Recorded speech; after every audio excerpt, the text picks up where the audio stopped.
moment of truth. I don't know what's gonna happen. There we go. Not too bad. Hi everybody.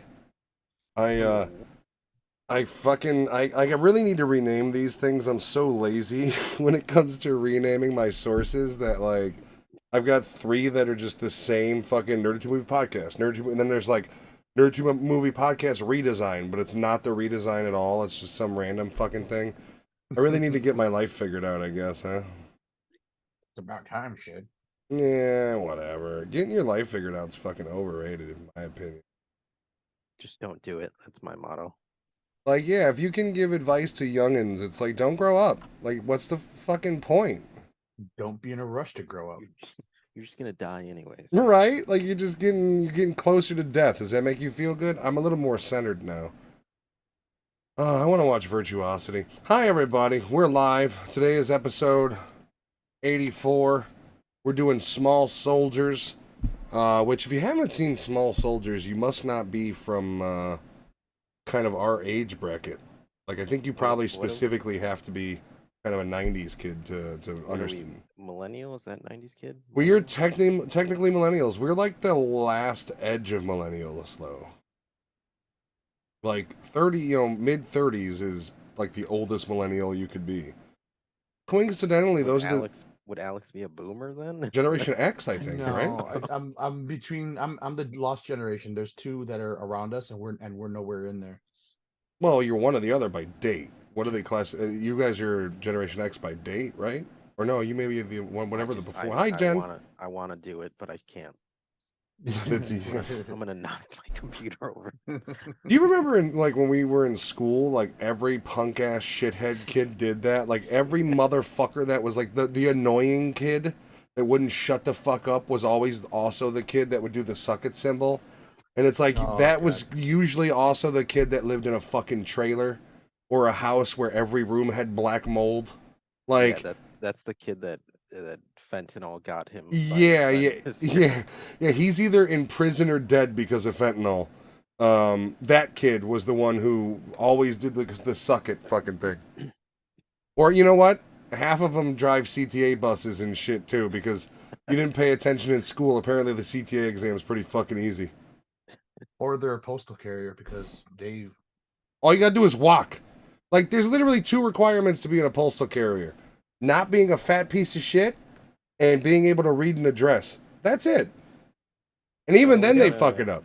They don't even go by the postal address. It's Uwe Boll's postal movie. When are we gonna do that? Never. I don't want to review any other Uwe Boll movie ever. We already did House of the Dead, and that's enough. Uwe Boll, like, is one of the, if not the worst, like, Tommy, whatever his name's The Room, is a better movie than anything Uwe Boll has put out. I wonder if he's still up to anything. He literally had this scam going on where he would make movies that lost so much money the German government was subsidizing them. What's up, Joel? Like was his whole thing.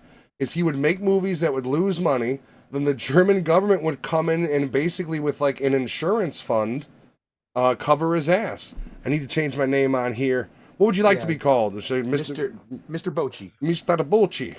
The crazy thing though, fine with me. He got the rights to do so many video games. Oh, I don't know how. Far Cry. And you fucked it up. Well, it wasn't even just like it was a lot of him, but he also cast like generic level actors, like actors that were like German but were good, like decent looking. So he thought it would translate over. It just he was pocketing the money then. Yeah, that was the whole thing. Is he was defrauding the government, and he was also doing like he was a boxer or something. I don't know. Uwe Boll, like I feel like Uwe Boll's life is gonna end like in fucking Mafia 2 at the end, or the end of the the end of the original Mafia, where he's just like watering his lawn and 2 dudes get out of a car and fucking shoot him to death. That's how Uwe Boll's life is gonna end because he fucked over so many people. Instead of going to court, he's fucking boxing the fucking government. Yeah, he's just oh my god, fisticuffs. I looked up Postal just because I was like, let me see how much this movie cost. $15 million to make. It made $146,000. Yeah, Uwe Boll basically just got all his friends to go see it, and that's all the money. Like, and he was defrauding the government. And Postal has the kid from Christmas Story in it. The bully. Oh, He's- Farkas? Is that the ginger? Yeah, he's the main. He plays Postal Dude. And if you are a fan of the Postal series, which I am, it's even that dumber of a movie because Postal is. You can make an easy movie that's dumb, centered around Postal without having the cheese factor, and it would be enjoyable. Tell me you guys wouldn't enjoy a movie scene where you're a Postal dude and you end up blowing something up and somebody's on fire and the guy pisses him out. Because in Postal, you can light people on fire with gasoline and then piss them out. I like the game, personally. I like Postal 2, number 1. Number 3 was terrible. No, the number 4, the No Regrets, isn't bad, but I mean, there was so many fucking technical issues with it. But I enjoyed the storyline, for the most part. The ending's a little lackluster. It is what it is. But yeah, no, Uwe Boll, I think, honestly, should just get hit by a ski slope or ride thing or I was something. gonna say just one random ski that came off someone's foot. Yeah, he's just like, yeah, I'm going to make more movies, and then a fucking ski just like something that would happen in one of his shithole movies. Fresh off the ski lift. Oh, that's what we'll call Uwe Boll's fresh off the ski lift, and it's just him getting impaled over and over by the same ski. Ouch, my balls. It's directed by somebody real big. I don't know. Directed by Spike Lee. It's a Spike Lee joint. God, I hate Spike Lee. I saw a movie of his was on sale, and I on iTunes, and I'm like, why the fuck do people like Spike Lee? Like, his movies suck. Do the Right Thing is racist against Italians.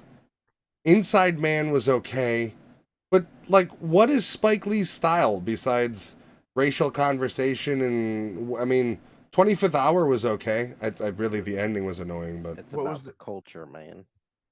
he made a movie called Chirac, because nobody knows Chicago better than a fucking New York asshole, right? Hey, I live in the city. It's about a city.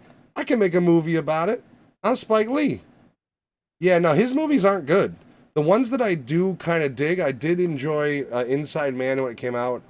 25th Hour is a pretty good one, except for the ending. But other than that, I'm not a fan of his at all. Like, at all. Chirac was back in 2015. Yeah, I mean, he hasn't really, in my opinion, had relevance in quite some time. Like, Spike Lee in the 90s, when racial tension was all the thing, and you actually had gang warfare, that's where people were like, oh man, he speaks for us. And it's like, how many millions Spike Lee is worth now?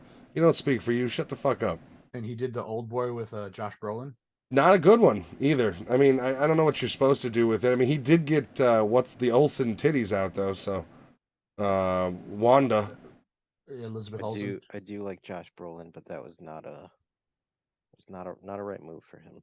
No, it wasn't. The problem is there's only so much material you can do, and I mean, all of the pieces were good. Like, he had Charlton Copley was in the movie. Yeah, I just saw that. I was gonna say that. Like, all of the actors and shit were pretty solid. So it comes down to like his direction, and the problem is what are you gonna do? Your problem is you're either gonna change it too much, or you're gonna redo too much and make it one for one, and then people are gonna, what's the point of the fucking remake anyways? Which is, I think, what basically happened was people kind of questioned, like, why was this remade in the first place, and why Spike Lee?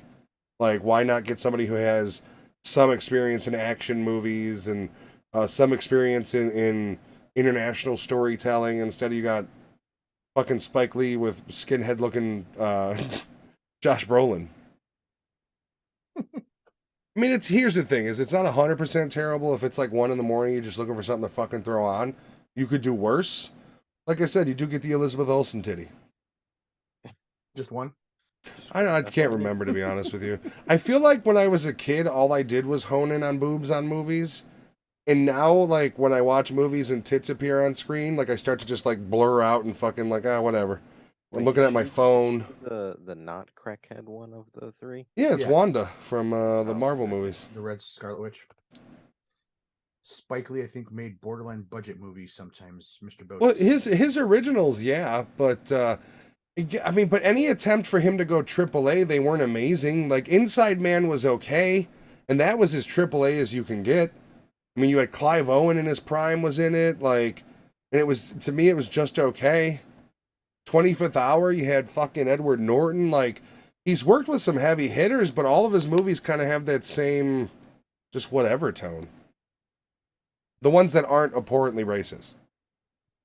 Like I said, he got popular because of movies like Do the Right Thing. Which, if you ever watched Do the Right Thing, Do the Right Thing is a pretty anti-Italian American movie. It's explored from one side, and it's really not very nice to our Italian American friends. The only movie I can remember, the other movie that I can remember with Danny Aiello is Hudson Hawk with Fuck. No, wasn't. Oh, dude, he was in Leon the Professional. Was he? Okay. Yeah, he plays the like handler. I want to There's two of rewatch those, right? that movie since you brought it up, but I do remember how weird it was, and now I just kind of, I'm like, man, this would probably just. Well, see, that's the thing is like, in one hand, it's kind of a masterpiece of a movie. Like, the soundtrack, Gary Oldman's performance as the corrupt cop villain, Jean Reno's performance as kind of the almost autistic hitman. Like, But I remember he's even- so good at what he does, but he's also got no social skills. Like, it's almost a perfect movie, but then it's like, it's kind of pedo-y. I remember back that, like, way back in the day, thinking, like, as I was younger, like, oh, they have a cool relationship, and then you get to be an adult, and you're like, they have a weird relationship. Oh, they shouldn't be in that relationship. Well, see, I blame all the weirdness on Luke Besson, because you can look at the relationship, and as an adult, I kind of looked at it like, I just recently watched it, as like, okay, she as a little girl may be falling in love for him, but for him this is more of a daughter. For him this is more of like, It was a oh, you know, parental thing for him. yeah, this is like a daughter, and she's kind of giving me a reason to live, you know, other than murdering people for a living.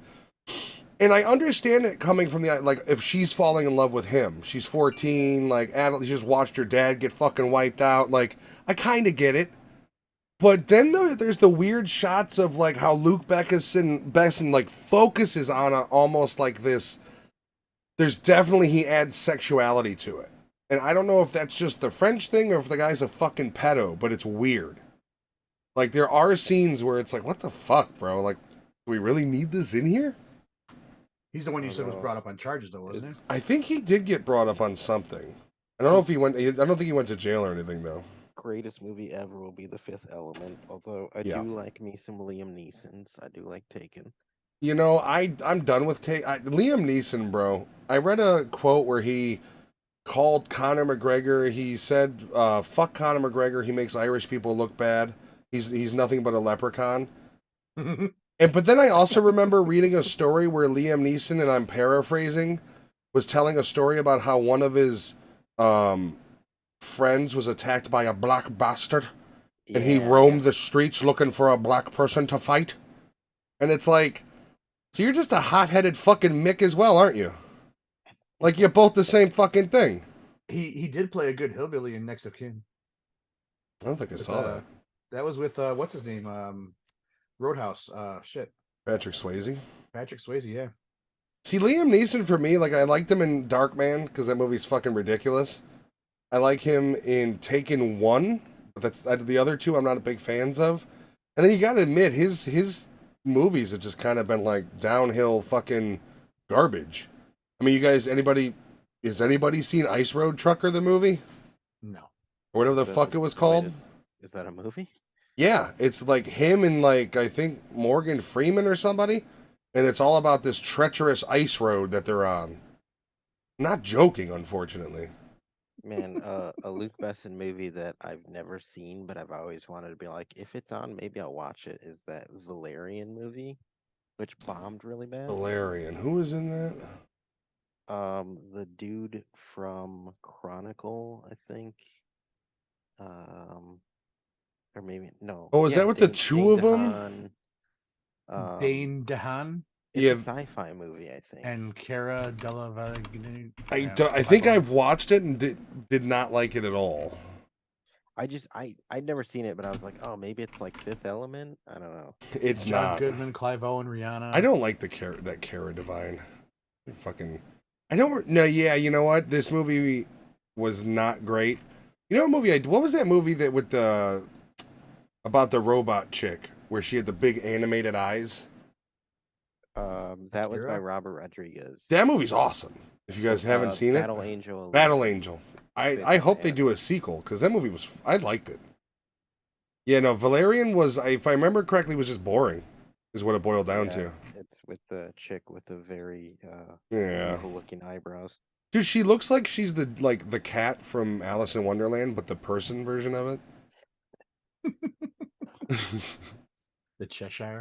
Yeah, she's the Cheshire cat. Fucking loser.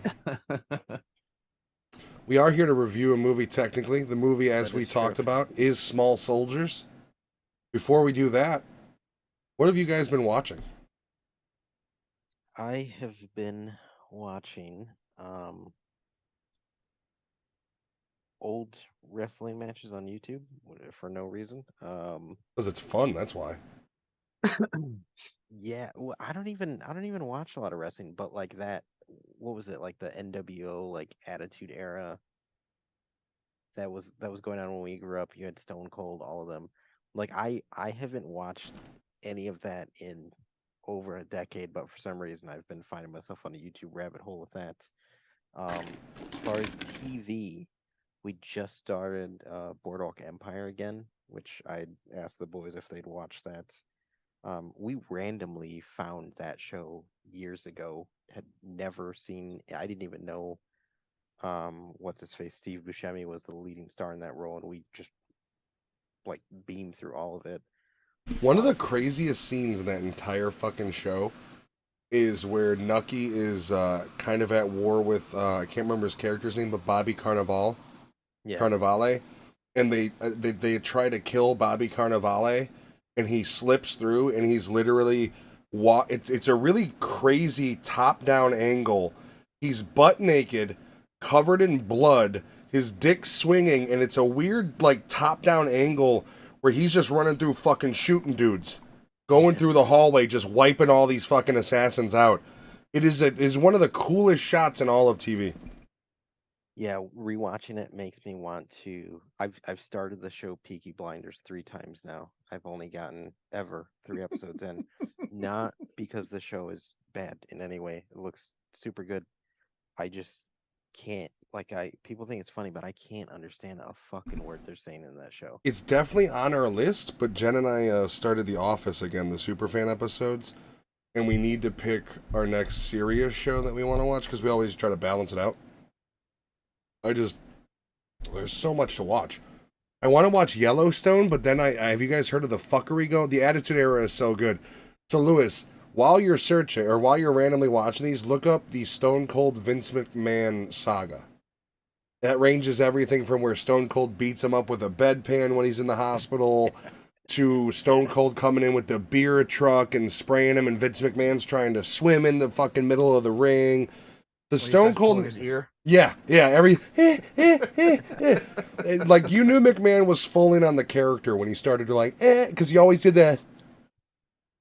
Yeah, look up the Stone Cold and then to pair with that, look up the Kurt Angle milk truck angle. Like I too Kurt have been. Angle and Stone Cold Steve Austin when they got together. Yeah. Oh God, that was when Stone Cold couldn't wrestle anymore, so they had basically a comedy thing going, and the Stone Cold Angle stuff, and then the NWO stuff. If you're interested, there is a YouTuber. His name's Wrestling Bios.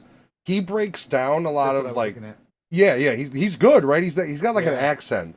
I don't know what it is, but he sounds like Irish Australian. yeah, it's not hard to understand because he actually talks really slow and shit. But Wrestling Bios on YouTube, he breaks down everything. Like he'll go over like the Hogan era, how he was introduced to the NWO, and he pulls good clips, and he does a good job at his shit. Or you go on the the WWE network as well. All that shit is on Peacock, Yeah, Peacock. everything. I would honestly recommend if you're looking because I am a nerd for the documentary style shit. Go check out the Rise and Fall of ECW on Peacock, the WWE network. That is an awesome documentary. That's pure about ECW. But it's good. You guys have mentioned a bunch of times there's a Dark Side of the Ring. Yeah. The only one I caution against watching is the Benoit one. It's a 2-parter, and fuck, is it hard to watch. Yeah, I just recently I had on the other day while I was on a conference call. It was they didn't call it Hell in the Cell. I think it was King of the Ring. Okay. Yeah. It was a Foley and Undertaker match. And I think it was like 98. It was like early. Late Was that the 90s. first one where Foley falls to the center? Yeah. Yeah. Yeah. Well, see that whole thing about basically had Foley's weight shifted just a little bit, he'd be paralyzed or dead. Yeah. You would have another Owen Hart incident. I recently watched the Brock Lesnar Mexican mariachi shit with Eddie Guerrero. Yeah. Dude, I miss Guerrero. Guerrero was awesome. He would there would be a pay-per-view when he feuded with McMahon. There was, I believe, at one point he stole McMahon's car and then decked it out in the fucking Mexican flair. And next thing you know, you have Jerry Lawler. The whole episode of Raw is just like, what? He took his car. What are you doing with his car? And JR's like, my God, King. And then fucking in the end of the episode, it's McMahon's Lincoln fucking on hydraulics and shit. Jerry Lawler just had another fucking heart attack. Stroke. Yeah. Guerrero went because of a heart attack, right? Yeah. Yeah. He died the all exact coke and stuff that he. Well, he died the exact same way Andre the Giant died. 38. Holy shit. His heart exploded. He was young. In amazing shape too, but that's I mean, you do cocaine and steroids in your ute, and you know. Yeah, he found his happy place a little too late, but. Yeah, that's actually really I like Benoit though too. Like I know it's like faux pas to say that you like Benoit, but I liked Benoit. He was legitimately one of my favorites back then. Yeah. Well, what's his name? Paulie has an interview where he actually goes, you know what? He goes, you keep screaming Benoit. He goes, Benoit the wrestler is fucking amazing. He goes, Benoit the human that killed his, two other people. He goes, is a fucking dickhead. He was like, I don't fucking care about him. And if you watch The Dark Side of the Ring, they throw some pretty serious speculation on what actually happened. There's rumors that he came home and found the wife had killed the kid, and then he killed her. Yeah. Like, there's that whole idea of that, so it's like, it's just a really fucked up, sad situation all around. And like, face value, black brain fucking and steroid use drove him nuts. Then you can dig into the conspiracies that there is, like he was really paranoid by his depression for losing Eddie as his best friend Eddie. Yeah, well, they say that was kind of his breaking point. That's where he really started to kind of go and get weird. Like he wouldn't take the same road home because he was paranoid people were watching him. Shit like that. That was Which, I mean, when they analyze his brain and you find out it's the brain of a fucking 86-year-old, problems. That brings me to what I've been watching recently. I've been watching SEAL Team again, and I'm at the last season, and they're talking about breacher syndrome among SEAL teams, and basically what it is they the concussion blast when they breach. Yeah. And it's starting to fucking refuck their brain over, and they're having memory loss. They're fucking all that shit too. So it's like weird that we're just talking about fucking Benoit with his black brain too. Well, I mean, the problem with that is how many other wrestlers walked around like. How many other wrestlers in the old days walked around with black brain like that, undiagnosed, and it was just like, oh, that guy was fucking whacked, right? Mm-hmm. Like, you just don't know. Though is those dudes not like hopped up on everything, we wouldn't get like that era wouldn't get as crazy as performances as they did back then. Like, no, you just can't repeat it. I want to see how much damage like a dude like Flair's brain has. Oh yeah, because he's fucked. Like he's smoking that drip right now. I don't know. Oh god, I fucking hate Ric Flair, dude. Ric Flair's drip. That OD drip. It's like, dude. Like I don't think he's a good person. I think in his he's still alive. Fucking because he sold his soul to Satan long ago. He was in a coma for a while. He was so fucked up. Yeah, dude, he's a piece of shit though. He hasn't learned a single fucking thing by almost dying 8 times. Okay. Thank you for bringing the first one. Thank you for bringing the Peacock documentary up, right? Because he literally on his podcast was trying to talk shit about how his Peacock documentary did better than Raw that week. And it's like, you did nothing. You shriveled raisin old piece of shit. WWE spent millions to make it, or whatever they spent to make it and produce it. You didn't do anything besides cry on camera like a fucking dying bitch. Like, talk out of the side of his mouth like he's dude, or something. He's just such a fucking piece of I used to like Ric Flair. I even liked Ric Flair in the Evolution era because I was like, this 50-something-year-old dude's still in pretty decent shape, but he's just such a piece of shit of a human. As he got older, too, his promos weren't that fucking good. Well, his earlier days they were. Well, he had the infamous one where he won the title, and that one really skyrocketed him. Where the world saw the persona. Like, I know, because that was like, wasn't that the first where he had just come back? He just came over to WWF at the time. Whoa, when he had his short hair. Yeah. Yeah. No. Not when he not won the Battle Royal. Yeah, no. He was in the Battle Royal, the Royal Rumble. He was That's the where first he won man. his first world title. First world title. He was in the Battle Royal. That's where the world on a national level saw Ric Flair, like the persona, and it's like he literally brags about I am Ric. That's I live the persona, and it's like, so you're a piece of shit. You just live life like that's why your kids were estranged with you and some of them until you fucking almost died again. He did lose a child too from drug overdose. That's right, his son OD. So it's just like, you're a bad role model. You're not a great person, and your ego. You could tell listening to his ego, he still hasn't learned a goddamn thing. Oh, I can't remember if that kid was in college or if he was just out of high school. Like in between. His son? Like the one that OD'd. No, that was wasn't that he was in his mid to late 20s because he was wrestling at that point. Yeah, that's what I'm saying. I don't know if he was wrestling for high school or if he was doing collegiate wrestling. No, he was on. Was he in WCW with him? That's David Flair. That's David Flair, not him. Is he alive? Another son younger than him. Oh, that kept the Fleer last name. Yeah, he's the one that died. Oh, I thought David Flair was dead too. No, he's still around. He's big, like overweight big. Well, Flair when he first hit the scene was fucking like, people don't realize how big he was. He was a big dude. He was a puffy fucking big like power type guy. And then he really hit his stride when he slimmed down, and I mean Flair was in great shape for a lot of years. Yeah. Yeah, he's got to be given some credit. Well, his heyday, he was what, 60 years old? Yeah. No, well, no, I mean that was his prime. He had his. Are you talking about the Evolution years? No, WCW, like when he was in his mid 40s. And then he had the revival in WWE where he admittedly looked like shit. Still looked okay considering he was like 60 though. Yeah.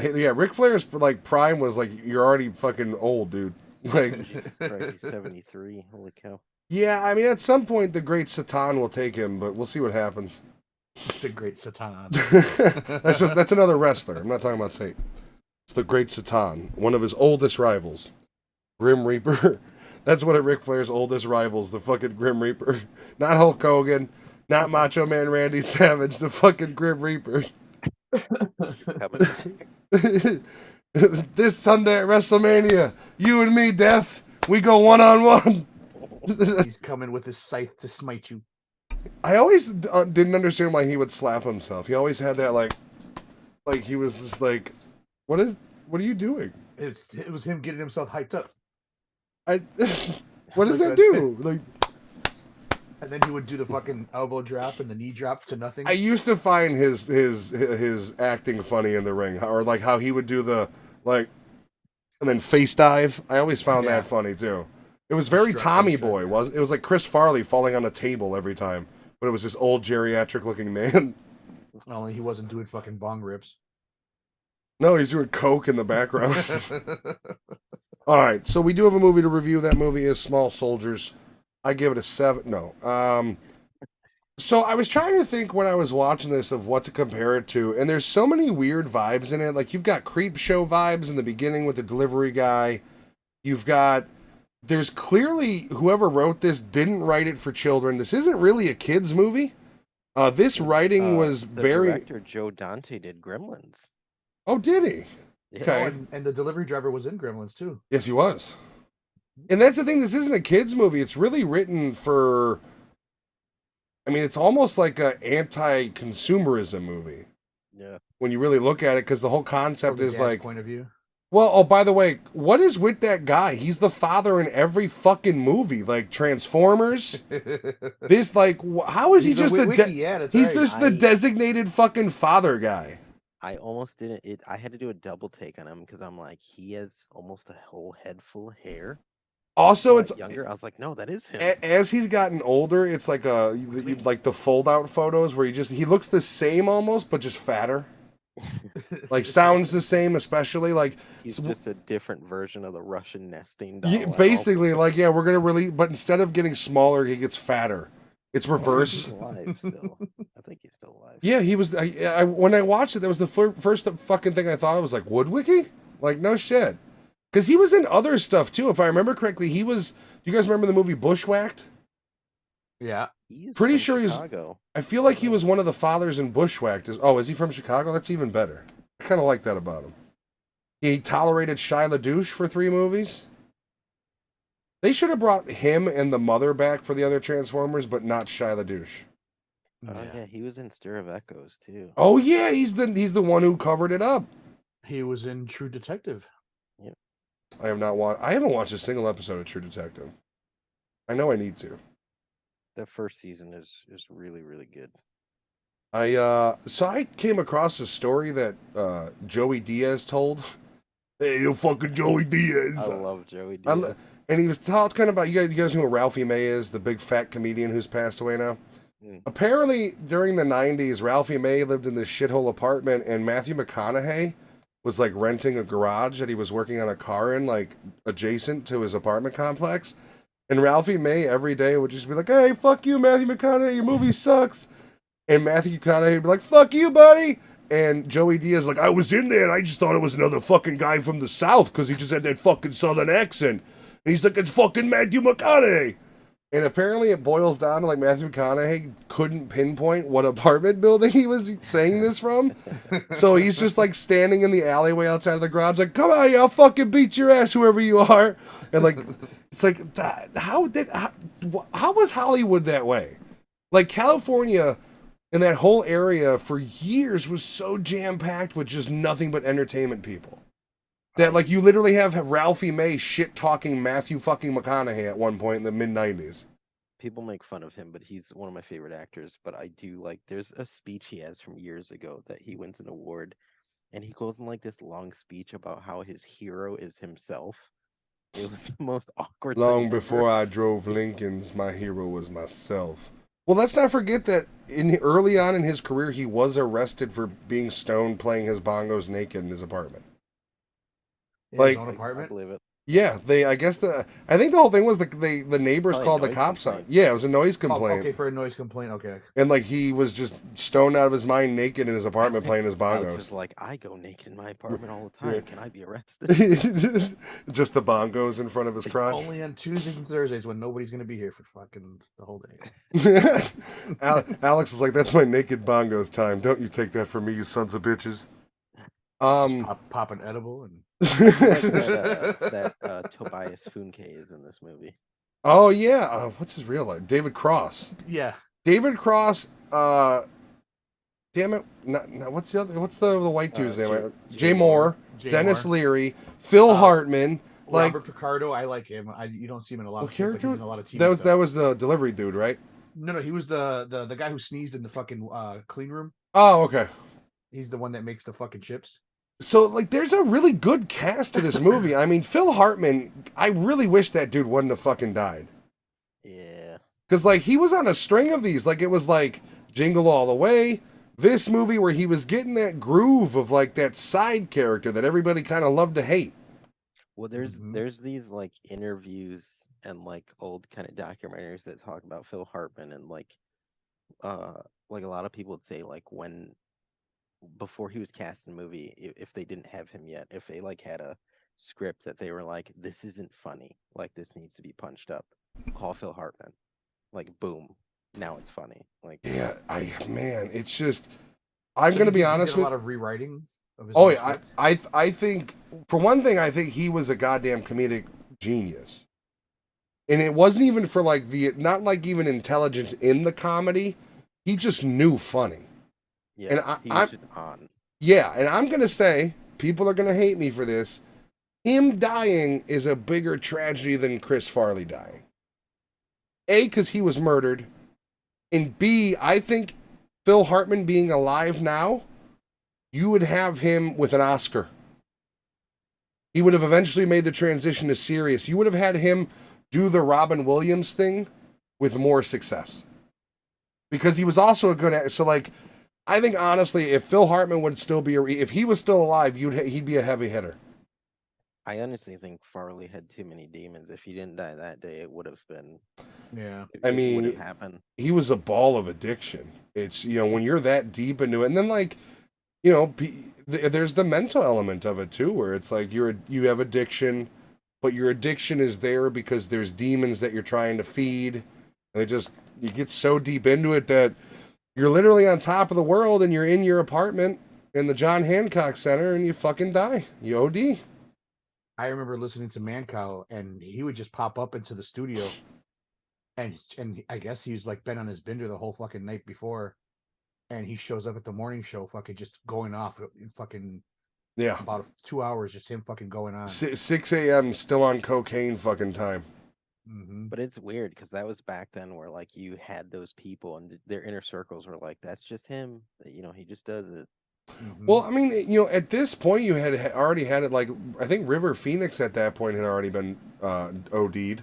Yeah. And that was right outside of the Viper. So, like, which was a known fucking Hollywood. yeah. I mean, well, Johnny Depp, I think, owned part of it, and a few others. So, like, this shit going on in Hollywood was well known. This was already This was already past the point where Robert Downey Jr. was in rehabs and all fucked up. So, like, drugs really did rip through Hollywood pretty fucking bad. Almost as bad as Alex Baldwin, the murderer. Sorry, Alec Baldwin, the murderer. His legal name. He ripped through. Did you see he's getting sued by the family? Good. Yeah, I knew if he got any charges for it, then that would open up a huge civil suit from the family, and they'll win because he has criminal charges for it. Is the gun gonna sue him for saying that? I didn't pull that trigger. I don't know how it went off, but I didn't do it. Mm-mm. Nope. I'm sorry, but fuck him, dude. You're walking around the set playing like you're firing, and like, you should be a professional. Like, people have made the argument that the gun is not his responsibility, and if you make that argument, you're ignorant and you've never wielded an actual weapon. Yeah, they're still blaming the firearms girl. That well, she takes part. She should. Yeah, that's why she got saying, manslaughter as well. No, but they're saying that it should all only be on her. They said it shouldn't be on him at all. No, once that thing is in your hands, that's. No, any gun owner will tell you if a gun is in your hands, it's your responsibility. It's your responsibility not to point it at anybody. Yeah. Unless you mean to kill them, or unless you mean to fucking. Yeah, anyone who makes the argument that it's not his fault, it either doesn't own weapons or is probably a terrible gun owner. Yeah, also gun etiquette. Like, why is your finger on the trigger? Why is it? Well, it's even worse than that. Why is your finger on the trigger, and why did you have it cocked? Because with the revolver, with a 9mm, it's different. If you rack it, boom, you're live. Like, that's where the danger comes in. Where if you rack a weapon and it's a semi-auto pistol, it's going to keep going, no matter what, if there's ammunition in the magazine. The revolver, at some point, he had to physically cock it back, and then he at some point pulled the trigger and then released the hammer. Yeah. And so because his finger was on what they think, at least, because his finger was on that trigger, those springs were already compressed. So when the hammer came back, it was going full force. Bada bing, bada boom. Now, the idea of there being a live round in there, obviously, I'm not, if clearly they're saying that's not his fault, because if it was, that would have been second or first degree murder. Mm-hmm.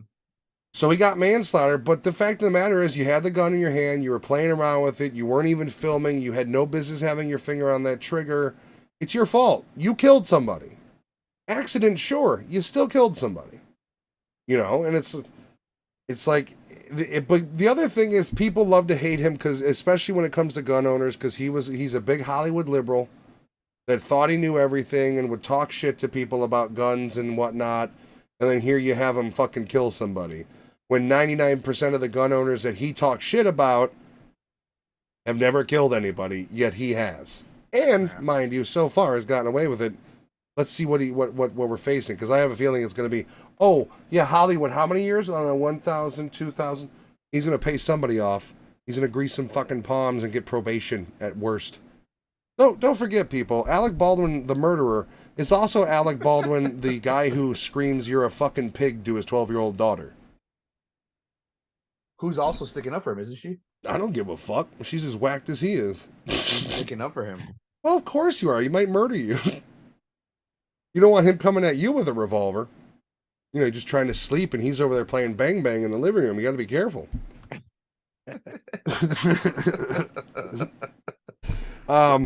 What year was this? 97 or 96 this movie came out? 98. 98? Fuck. 98. I gotta say, the ending where they do those pan shots and it's literally the kid hanging off and it's just a little toy with a toy knife, like hitting his hand. Like, take the stabbing from the toy and then grab it. Like, why is this a battle? Like, it'll go in just a little because it's a fucking toy butter knife, and then you grab him and rip his fucking head off. Like, how is this happening? Aside from the bizarre ass plot of this movie, the beginning is where it just gets weird because the lady's like, here are your secret passwords, memorize them. These passwords grant you access to all of the secret information. And then there's the scene of the dude using the other Jay Moore using David Cross's password gizmo, and then he's searching the computer.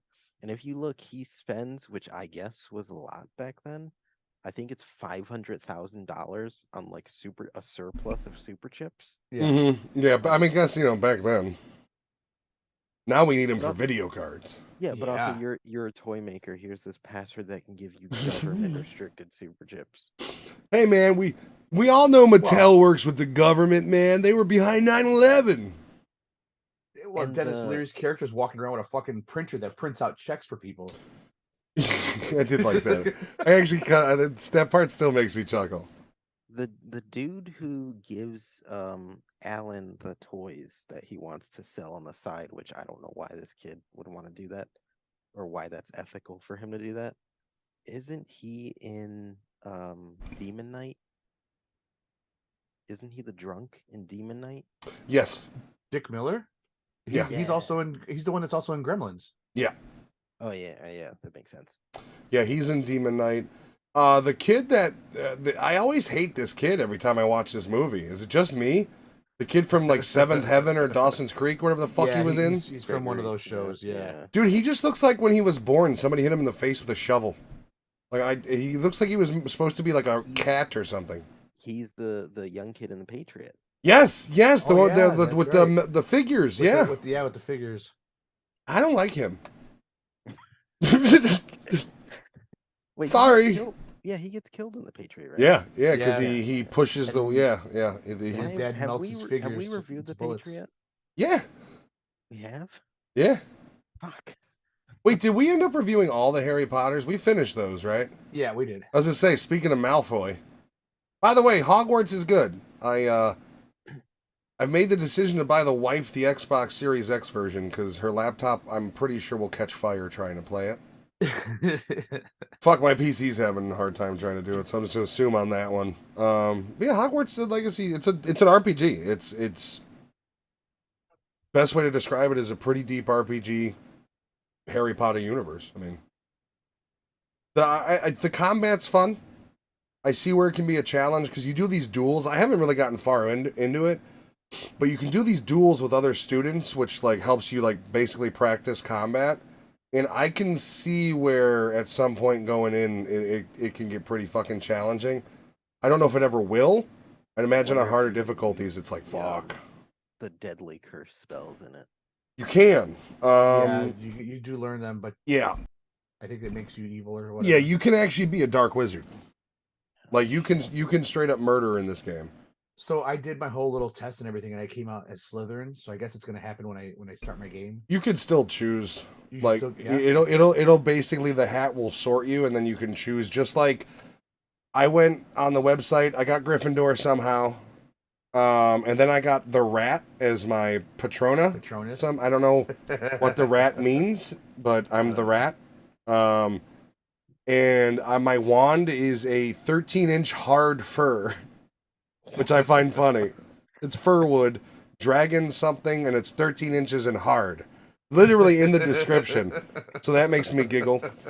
I made my character's name because there's this running joke we have on the stream. We were playing Tiny Tina's one day, and I made a joke about being a MILF maker. And then we thought about it, and I was like, wait, MILF maker, are you just running around fucking women and like abandoning them? And so that's been a running joke. So then I put in MILF maker, and it was like, nah, we can't, you can't have this. This is a banned word. So then I spelled it MILPH maker. And so the MILF makers have been at Hogwarts for many a years. My MILF maker grandmother and grandfather went here. Man, I'm waiting for someone to mod the game so you can do more.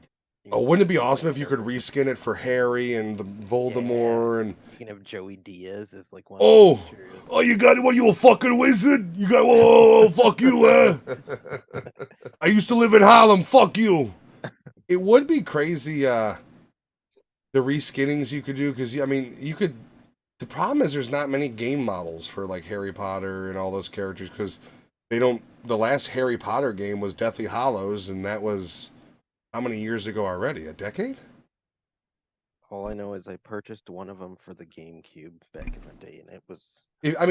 Not good. If you ever want to play the Harry Potter games, you can get them on the Abandonware websites for PC because they all got PC releases. Then they just lost the licensing, so they can't sell them. One of the mods that made me laugh was the Resident Evil one with the lady. Oh, and the big tit one, the fucking fly swatter. You fucking slap her. You ever see the one where it's Nemesis, but he's Thomas the Tank Engine? Those are great. You know that Choo Choo game came out, and I never tried it. I never bought it. Choo-choo? Yeah, I had interest, and then it kind of like just released. Speaking of releases, stealth release this week: Metroid Prime remake, more like, to be honest with you. I want to pick it up, but I gotta get Jen a copy of Hogwarts. I'm gonna get her the D, so we're gonna wait until next week, and then I'll pick it up. I'm honestly kind of pissed off. It's $40. It's funny that you're not a Harry Potter fan, and she is, and she doesn't get it until after you. Well, I wanted to stream it, and I actually wanted to get our copies at the same time, and she told me not to. And then I felt bad when I streamed it today because she's like, I can't wait till I get this. And then in my head, I was like, all right, I'm getting her a copy this weekend. Like, I got to go out tomorrow and get the groceries, so I'll be going to GameStop. Yeah, I know she'll really like it, though. Like, Jen is a big Harry Potter. Like, we literally went... there was at least 2 or 3 of them that we went to midnight releases for on her birthday. One of them, we went to City North, the Regal over on Western, and didn't get out of the parking garage because I think it was it was either midnight or 1 a.m. showing we had to go to. And those movies were 2.5 hours long or so. And then it took us an hour to get out of the parking garage. And if I could have Blues Brothers off the fucking thing, I would have. Because we lived 5 minutes away, bro. I was so pissed. We got home at like 4:30 in the fucking morning, an hour of which was just trying to get from the top to the bottom. And people not figuring out how to fucking pay for their parking. In the movie, I would have been fuming in that parking. Oh, dude, believe me, you know me. Fuck. Like, fuck it, we're leaving the car. We'll come back. I mean, we literally could have walked home in 15 minutes, and then just I don't know, taking another car back. There's no owl service on Western anymore, so you wouldn't have been able to take the bus. No, it would have just been and we made that trek so many times because we used to go see movies every Sunday. Like, City North was awesome because Sundays were $5 when we were younger. And we would just take a fucking walk, 15 minutes, you're in the theater. It's summertime, so you're in the air conditioning now, you're watching a movie, and like, movie theater was a big part of when I grew up, and like 6 months to a year before the pandemic, I was just like, the value became less and less because the standard screenings were not as good, they're not as loud, they're not as bright. And now you got Regal testing out the concert venue seating. Yeah, I heard about that. Is it AMC or is it Regal that's it might be telling AMC. you that if you pay a certain amount, you get better seats? AMC, now? Yeah. So the center seats cost more. So there's premium, which is center, standard, and then there's below standard, which is front rows. Which, to me, they're already dying. Are they just trying to die faster? Literally, this is what companies do when for one thing, it's not just them. The industry's dying. But one of the worst things a company could do is lose money, start to price gouge, because then you start really killing yourself. Joe, you're right. Hogwarts is good. I'm enjoying it, man. And that's the problem is like they're making the same mistakes every other failing company has made. It's the same mistakes every failing. I mean, look at all of the retail closing right now. Bath and Body Works is closing 150 fucking stores. Walmart is closing stores. Like, it's pretty Bath and crazy Body out Works there right now. Also, just raised the price of their candles. I'm sorry, They're just- not Bath and Body. They're actually doing really well. Look at their stocks. Bed Bath and Beyond. Bed Bath and Beyond. Bath and Body Works actually is really profitable. I follow a lot of the stocks, and if you watch them, they're killing it. Yeah, I was gonna say that this Ubisoft. should be. If you got $5, you can buy a share of Ubisoft. I think right now. Ooh, Oh, that's all really? I want. Canadian, or I'm sorry, French fucking company stock. Yeah, but Ubisoft is another one that's always like hanging by a thread. Like they just came out about they canceled the game, and Ubisoft is. I don't know if they know. Pirate game. No, that's been delayed. There was But another delayed or Skull and- canceled? Skull and delayed. Bones or Skull- whatever. Yeah. Dudes, I was behind Skull and Bones, and then you find out that you can't just freely run around the ship. You can't just freely get off the island and run around in third or first person or anything. There Is is it like a Sid Meier's? Is it like a Yeah. Sid Meier pirate? Yeah. Ah, fuck that. I don't like that. and it's like, what's the fucking point? Like, you're supposed to try to rival Sea of Thieves, and you ain't doing it. Sorry, you're not. We should start doing Sea of Thieves again, I was actually thinking maybe next week if you want. or Valheim. There was another one that I had in my head. I had that, and I had Sea of Thieves and Valheim, and then I'm trying to build myself up to potentially trying out Grounded, but before Grounded would be Sea of Thieves and or Valheim. Yeah, if we do Valheim, we do minimal building. Yeah, More. well, that's the problem is I haven't really explored that game, especially with the new content, because when we first started, it was all about building, and then we just kind of let everything else go to the wayside. That's all I did when I was playing for fucking 17 hours a day. I was building a giant fucking 3-floor stone monster. No, I wasn't building shit. I was just building big enough to fucking house my shit, and then I was out fucking venturing. Yeah, I definitely want to explore the new content they put in that game. Because they've added a lot since I last played it. But yeah, Sea of Thieves and Valheim I definitely want to get to. So next week we'll put in one of them in the schedule. Valheim is dope. I didn't get too far though.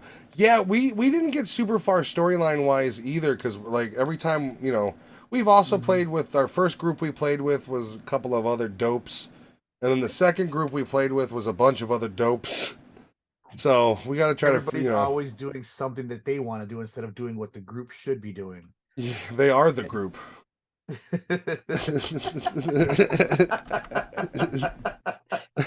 Yeah, I know that has the yeah. I'm the manager. Yeah. You see my name tag? I am the manager. This is my ship now.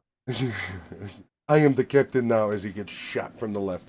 Yeah, so I next week, because we've been playing Warzone, and I just honestly, between the arguments that it causes and just the game itself and the bullshit of it is just getting on my nerves. It really is. And next week I know season 2 is coming out, but it's just like I'm kind of on a fuck Warzone kick right now. Like I looked at the install earlier and I would not mind getting 100 gig back from my fucking SSD. Like this is really starting to piss me off, dude. My SSD keeps telling me that I can't fucking install shit, so I might have to uninstall Warzone from the SSD. Your SSD is like, please kill me. Yeah, I couldn't even update fucking Windows or Nvidia the other day. Really? You have Yeah. no room on that motherfucker. Nothing. I had to install Hogwarts on the SSD, so I'm at 50 gig on my fucking... I have another SSD, but I need to order a SATA cable. So I got to do that from Amazon before I can fucking connect it, and then I'll be okay, but I can offload some of the shit from my SSD with the Windows install onto the other one. Is that external or internal? Like how does Internal. Okay, so I gotta. So I don't have any more space for an actual hard drive. I've got 2 physical hard HDDs in there, and then I've got 1 SSD in there, and I have just enough room for another SSD. I think my motherboard might have an M2 slot on it, so I'll have to explore that too. But yeah, I need space, so I got to get that motherfucker plugged in soon, because more and more games are requiring SSD. Call of Duty requires the SSD, even though they don't tell you. Hogwarts straight out tells you you really should have this motherfucker installed on an SSD.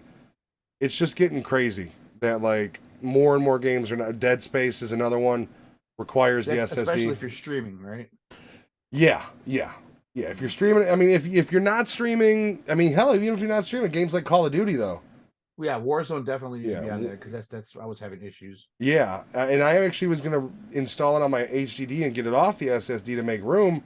When I thought about it, I was like, "Fuck, it'll be unplayable." Because it was back. I mean, I don't know if it still is, but that fixed my issues and your issues. So presumably, that's the fucking issue. Small Soldiers, man. You know who we didn't even mention? Tommy Lee Jones is the main character for the soldier toys. He's what is it, Commander Chip or Sergeant Chip? By the way, there is definite messaging. Lewis pointed out in text message where it's basically like the peaceful Native Americans and the evil white soldiers. There is some definite like I don't even know what it's supposed to be really. I don't know if it's supposed to be an analogy or a metaphor. They knew what they were doing back then. Yeah. The Gorgonites. I always found that the one of the craziest parts of this movie is when the soldiers take over and it's like you have the dowels and shit getting all the, like there's sparks and shit in the background, and that's a weird fucking scene. Like if I was on acid and you just showed me that scene, I'd probably lose my fucking mind. When they were turning all the Barbie dolls into soldiers? Their little factory they had going. It's weird because it's like this movie was marketed for kids, but it was clearly for adults, and you get like it was written for adults you get, like, too. Puppet Master like creepy vibes. Yep. With the animation and how the like even the scene where one of the Gorgonites fucking slices the kid's hand. Yep. Mm-hmm.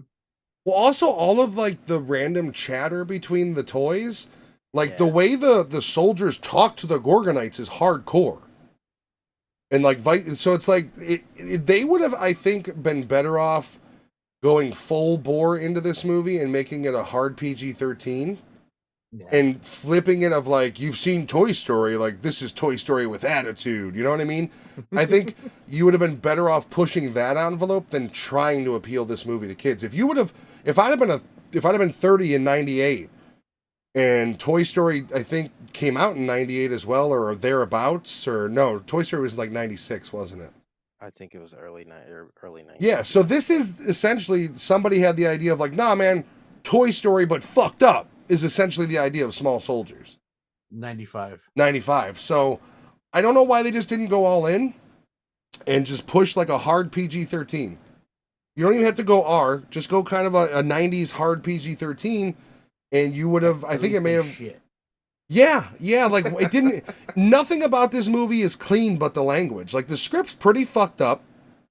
The whole kind of climax of the idea of like the soldiers attack these people, try to kill them.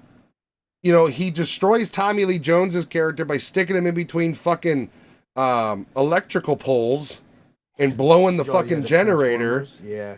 So it's like nothing about the movie is really kid friendly except the odd censorship of language and things like that. And don't, Woodwicky.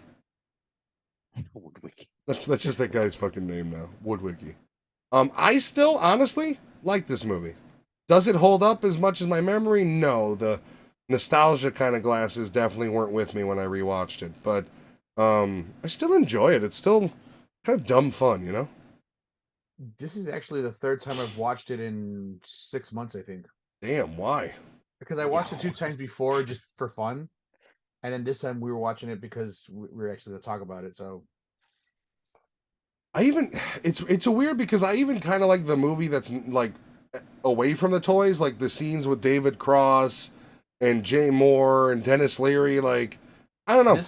I legitimately like it. Jay Moore, though, the character he plays. Yeah, he's just a fucking douche. Oh god, I wanted to fucking just hope. I imagine in real life he was just always a douche. He just looks like someone who's a douche.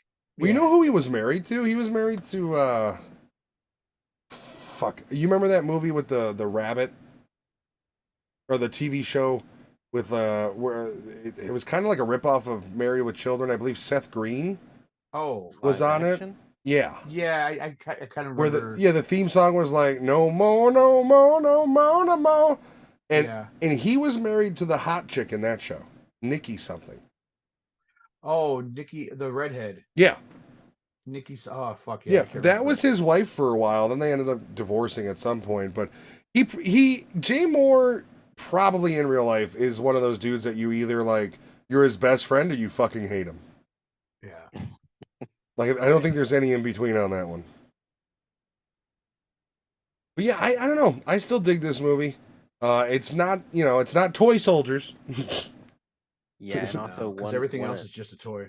it's Yes. worth noting one of the second movie we were going to do is Toys with Robin Williams, but that's been nuked from orbit. Yeah. Even without watching it again, though, that movie was strange and not great back then. Probably would have been also not great nowadays. That's the thing is Yeah. I don't remember loving toys. I remember thinking the movie was just fucking weird. It was very strange. I only remember like certain scenes in that movie. Like I remember the army coming in and trying to take over his shit. His father was a toy creator, Robin The Williams, weird sister. and Robin Williams' father was the brother of the military guy. You know, a movie we probably could have reviewed alongside this one I didn't even think of is that Mr. Megorium's Wonder Emporium. Oh, I've actually never seen that. Jen loves that movie. Strange. Yeah, it's a strange movie, like really strange. Wasn't that one of his last ones? Dustin Hoffman. No, that's Dustin Hoffman. Oh shit, I'm thinking of the Imaginarium of Oh, Dr. Dr. Parnassus. Yeah. Heath Ledger. That was Heath Ledger. Yeah. Heath Ledger takes his famous. Can you imagine it being a bar and you have the Heath Ledger cocktail? Wait, isn't Dustin Hoffman dead? No. No. No, he's not. I'm bad with Dude, you know what's actors. fucked up about Dustin Hoffman? The last thing I remember him being in was that show he was doing for Showtime or HBO. That the show got canceled because of all the horses that were a part of it died. What? Yeah, I think their show was about horse racing, and then like a bunch of the horses on set fucking died because of the treatment or some shit, and they We're canceled plugging them after season. They just fucking canceled the show straight up. They were like, "You kill our fucking horses, you know how expensive these fucking things are," and they ended the show. It was crazy. I don't remember what it was wasn't called. a cowboy hat that was eating him. Fucking nope. Dude, I like Jordan Peele movies, but like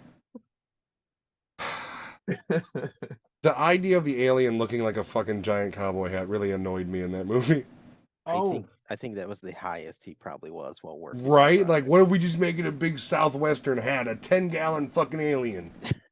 Matt, something you might really hate. Hmm. True Lies is going to become a TV show. Dude, I fucking saw that. With Tom Arnold is going to be in it though. So He's got like a yeah.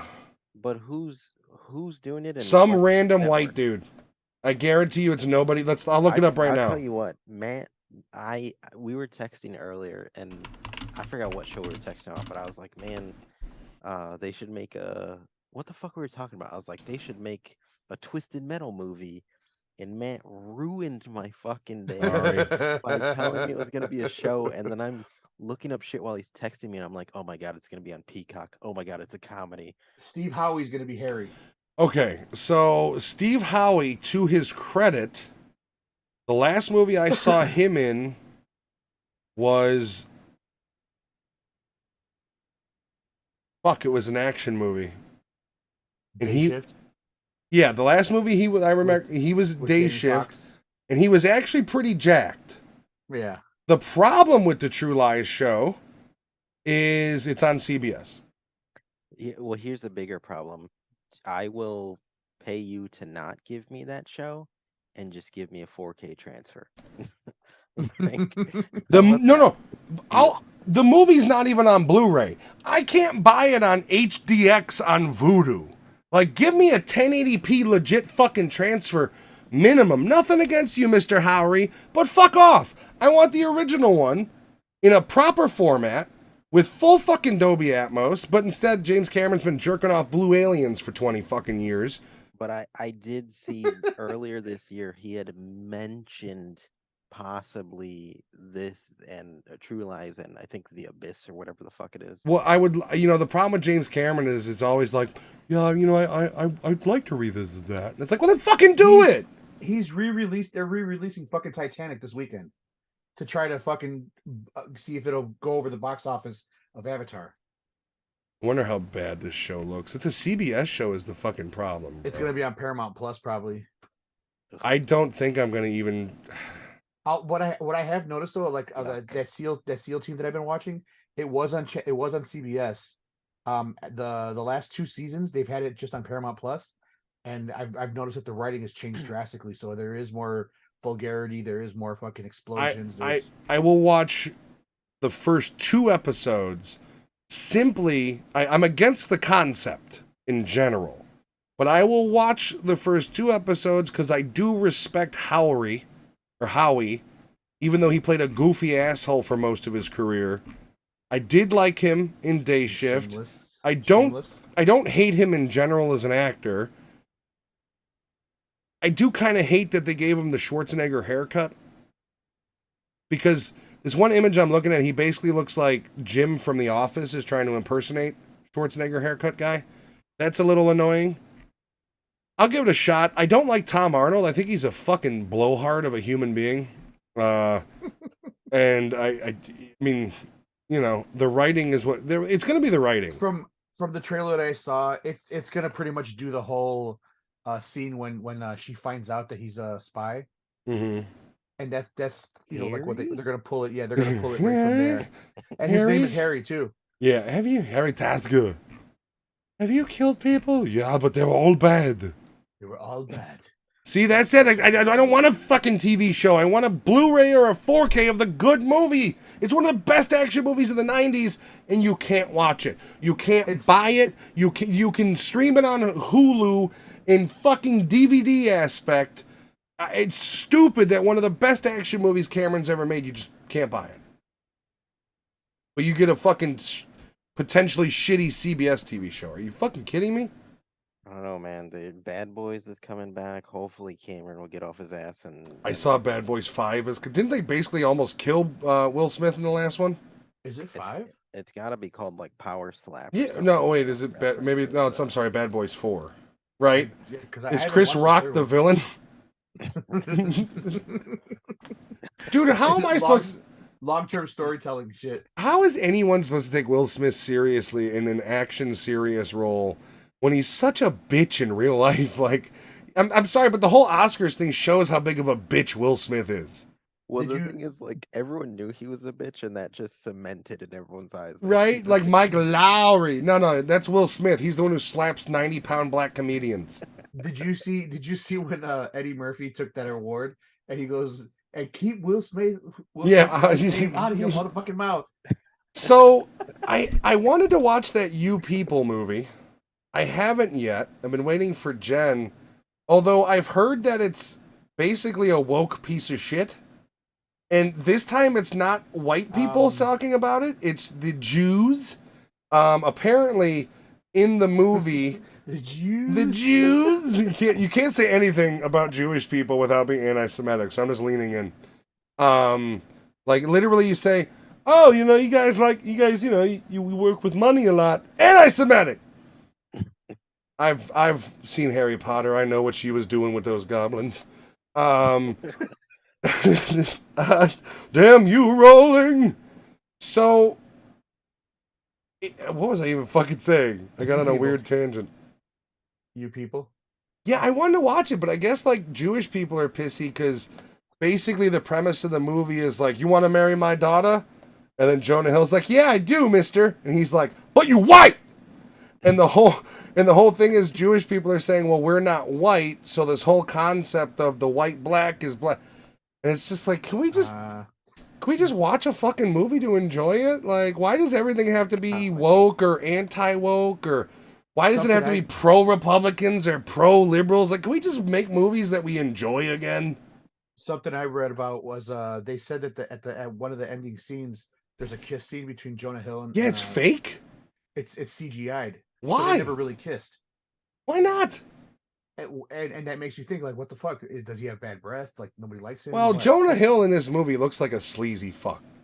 Mm-hmm. Like, he just looks greasy. He looks like he stinks. That's kind of just how he looks. Yeah, in real life. He went from, like, fat teenager to chode. Like, he lost a bunch of weight, then went up and down, and then rediscovered himself. He's got the Netflix documentary about how fucking mentally ill he is. And now he's in this new phase of his life where you remember when Matthew McConaughey got ripped and basically became the beach dude? Uh-huh. Well, Jonah Hill has now just gotten fat and become the beach dude He's the again. beach dude. It's the opposite of Matthew McConaughey, only in that Jonah Hill refuses to take his shirt off because he understands he's still fat. I don't know, like I like.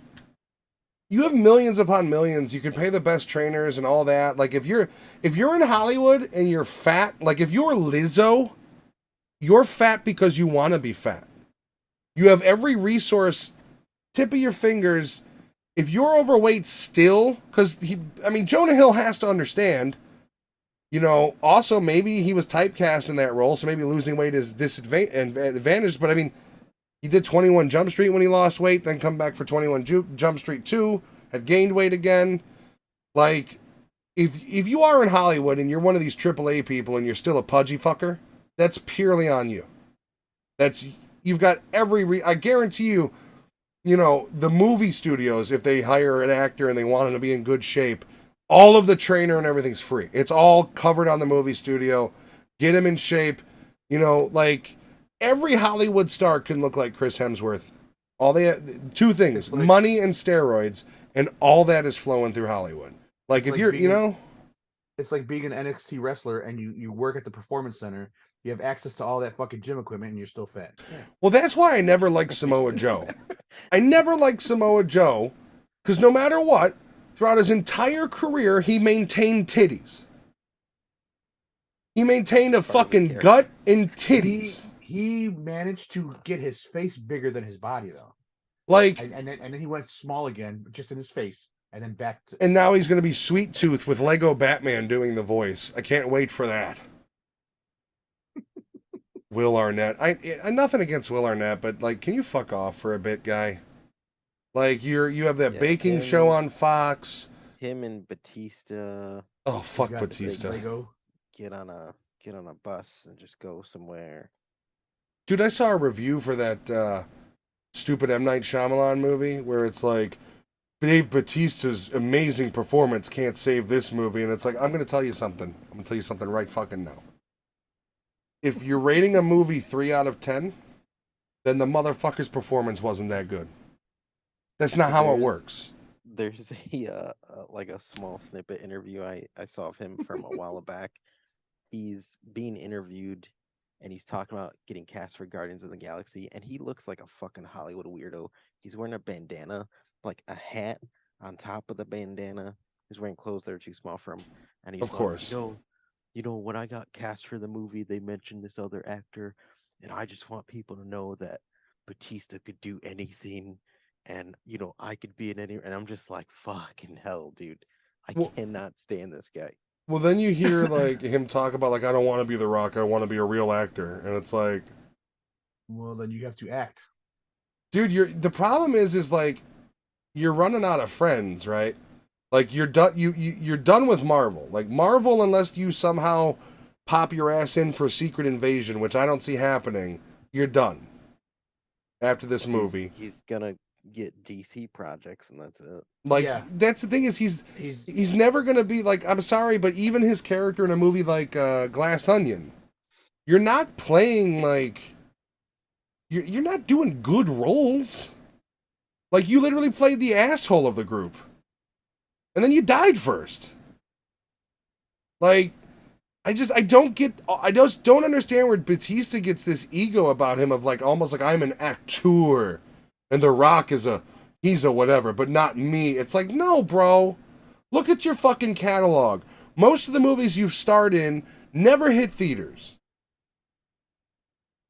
Sorry, it's the truth. If it worked for Steven Seagal. Well, he doesn't star in he's not a star in, especially in the new Marvel. Oh God, yeah. I'll be honest with Dave Bautista. He has not hit Steven Seagal territory. Then I saw an interview about him describing his tattoos, and it's nobody understands. Everybody loves these people now, right? Everybody tattoo around his belly button. I was like, what the fuck? Well, everybody loves George W. Bush because he talked out against Trump, right? He was Hitler in the 2000s. Literally, the liberals called him Hitler, just like they did Trump. But because he hates Trump, everybody likes Bush now. Same thing is going to go on. Batista Is that hates senior or no, dumb, Junior. dumb Bush? Dumb Bush. Junior, yeah, the senior was evil. Junior was dumb. Yeah, No, he's dumb W. Bush. That was the whole thing. Is Yeah, back when they started the false war, because that's what they did. They were saying that everybody, liberals were calling Bush W Hitler, but because he hates Trump, now they idolize him. It's this weird, like, it's almost like humanity has all just become the fucking squeaky toys in the Toy Story, the squeaky aliens in the Toy Story grab machine. Yeah, basically. we all just nasty. no, like you don't want to stir the pot, and if you are stirring the pot, you're doing it to try to cancel somebody. The whole world is a fucking cesspool. If you don't have somebody to blame for something, Blame God. What's the quote from Lethal Weapon where he's like, where Murtaugh's like, God hates me, and he's like, hate him back. That's what it works for me. God, I still love those movies. They're all still awesome. I mean, if you haven't seen Lethal Weapon 4 in a while though, and you are of Chinese descent, maybe a bit racist to you. Just a bit. There's some questionable shit in that movie when they're directing it at Jet Li. So it's not like, Riggs is just like fucking Orientals. But Well, let's be real. Riggs as a character in his movie universe was probably pretty cancelable with strong opinions. yeah. I mean, starting with Lethal Weapon 1 when Murtaugh's just trying to put him out because his jacket's on fire. And he goes, what are you, the other F word? Yeah, no, Riggs was, I thought you censored yourself too. I was like, what the fuck just happened there? I didn't say it. I'm not going to say it, even though people would love for me to. True to his character, a loose cannon in all. Yeah, aspects. but I mean, by the fourth one, he's a bit more tame. He's got his own kid coming in, and like, but even then, I haven't seen it in a while, but I do remember like them making stereotypical Asian jokes towards Jet Li as part of their because that was the whole thing in the Lethal Weapon movies. They would come across an antagonist and they would shit talk him, and like they did it in number 4, and there was some insensitive Asian humor, I'd imagine. Not in Small Soldiers though, just insensitive everything else. What would you guys give this? See, I'm having a hard time reviewing this one because part of me wants to give it like a 3.5, but I know that's not a respectful score. It's weird. It's not a great movie with, for its time, a pretty cool cast, and for its time, bad ADR on weird CGI. Yeah, I like the concept, some of the writing even, minus the weird to try to appeal to children censorship. Some of the writing's really good on it. Great with cast. a budget of $40 million in '98, that kind of shit. That's a pretty big budget for. Yeah, why did the CG look a little better than what it did? Yeah, I mean, this was a weird era too, though, because you had like movies that hit it out of the park, like you had Men in Black. That to me was a movie that hit the CG out of the park for its time. Like, and then you had movies like this that on paper were like, nah, this will be the next. Like, we'll do 2 sequels on this fucking movie. Yeah, And it just flopped hard. Then the mid to late 90s with the movie industry was weird, dude. I mean, the 2000s was weird too, but as CGI started to catch up by mid 2000s, shit was flowing more and more. You had more of the CGI companies out there. But that mid 90s, dude, was kind of a hit or miss. 80s were the best. You had the best action movies. You had the best horror movies. Yeah, I don't disagree. Although 90s had some good ones, but they were like The Last of Us. It was like Eraser. Yeah. Also, the production companies at the Universal Pictures, DreamWorks, and Amblin Entertainment, they put out a lot of fucking good CGI shit from back in the 80s too. Like, what the fuck? Yeah, I don't know what happened with this one. I think they it's got to be something where they just lost sight. Maybe the mix of live action and animated. I don't know.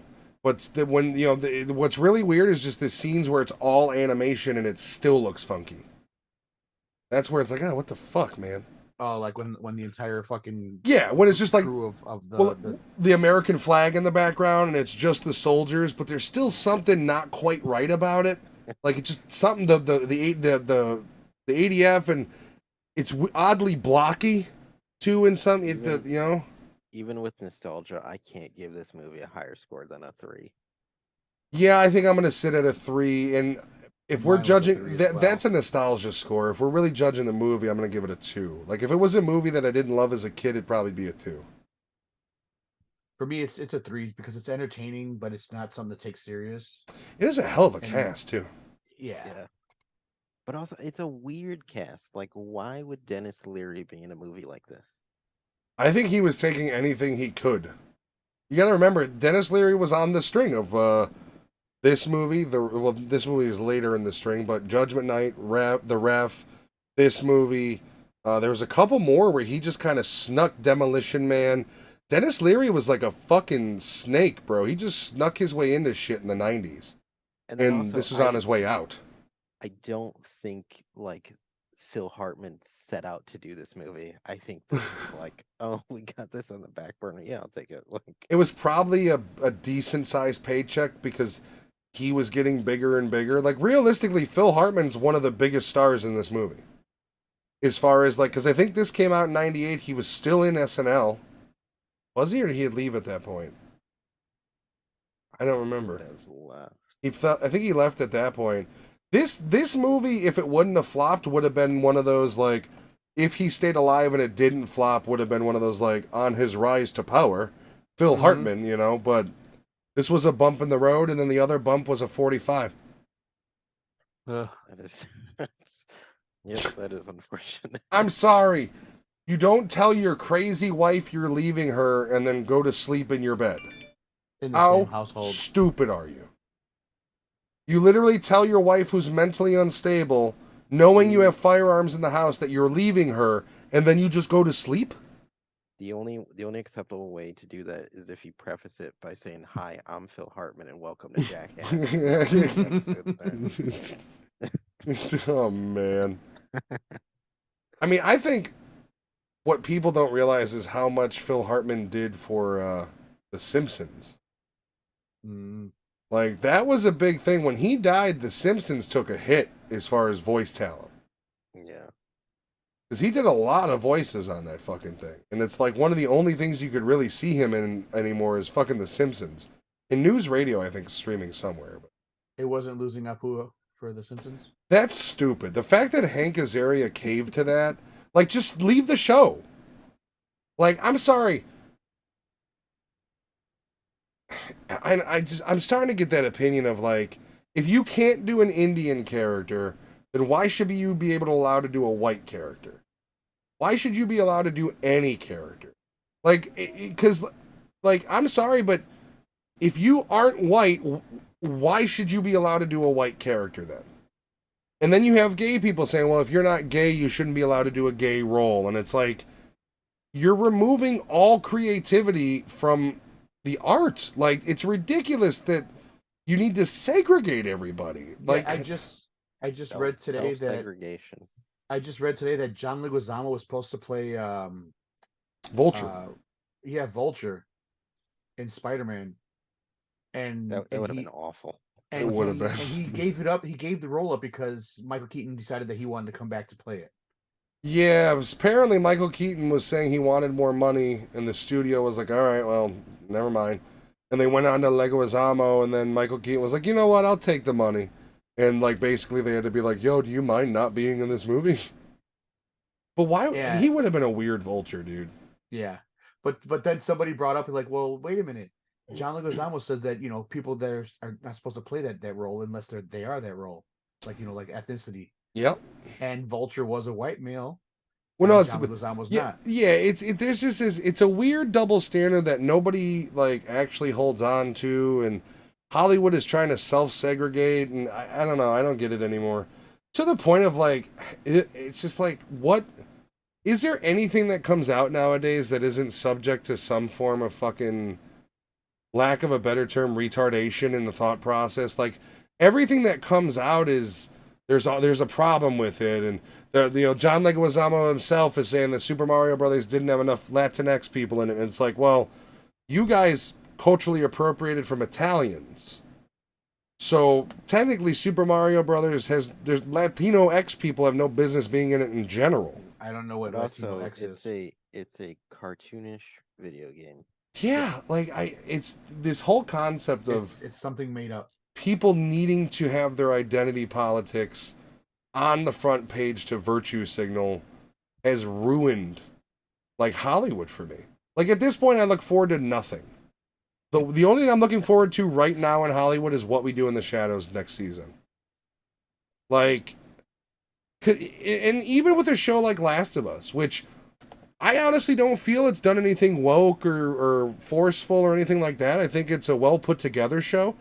I think Neil Druckmann is a cunt. Just because I don't like him. I like his show. I'm not a big fan of what they've done with a character that was one of my favorite characters in his story arc, but like, I'm enjoying that. And then you have the concept of Last of Us 2, the video game, which I started playing because I've beaten the first one so many times I've never played it. I get to the unfortunate part, what happens with Joel. I agree. It's stupid. It's a waste. And it does set up the rest of the game, but what a fucking way to do it. What a stupid way to do it. And it's just like, how are they going to tackle that? Everybody's sucking Pedro Pascal's dick. He ain't going to be in more than one fucking episode season 2, people. Y'all love the Mandalorian, right? Wait till you watch him die from a fucking golf club. Because that's what's going to happen. He gets tortured to death by a golf club. Spoiler alert.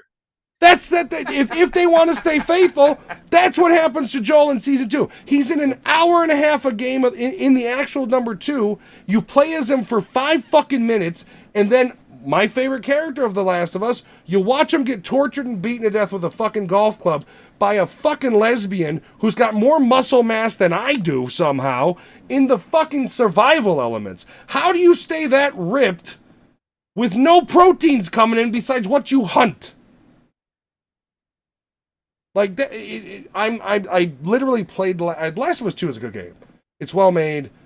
I haven't gotten I'm only like 3 or 4 hours into it. Like, it is a step up from the original in every way. Like, it's well done. I mean, I saw a video where somebody is going through the center of a city and shoots out windows, and then later revisits that center of the city, and exactly where they shot out the windows is still there. Holy shit. Like, it's well made. I'm not shit talking what the development team did, but like, it pisses me off that you get no time with Joel. The time you do get is cutscenes where he's basically like the father of Ellie, and they're kind of drifting apart as she gets older. And then it's a crazy scene where you get attacked by a lot of the fungus. Abby, the character who is essentially hunting him, because at the end of The Last of Us 1, this is a spoiler alert for the video game, not the show, because I don't know which way they're going. At the end of the first game, you end up getting Ellie to the medical places. They're going to make a cure out of her blood, but it'll kill her. So Joel storms the medical facility, slaughters fucking everybody, and takes her back.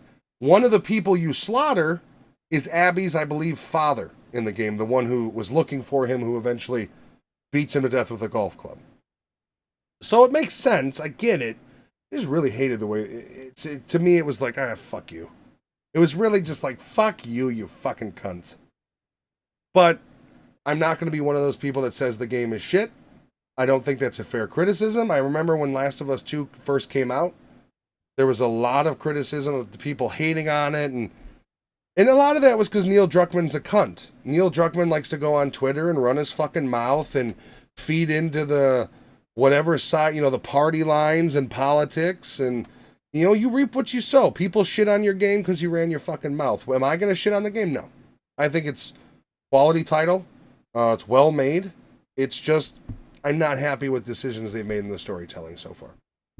Which I think, as a fan and a loyal fan who has played the game several times, well within my right to say that I don't like what they did with the storyline so far. And I don't think that's anybody's. I don't think it's all subject to personal opinion. So it's like, You don't agree with me, go fuck yourself. Personally, I don't like what they do.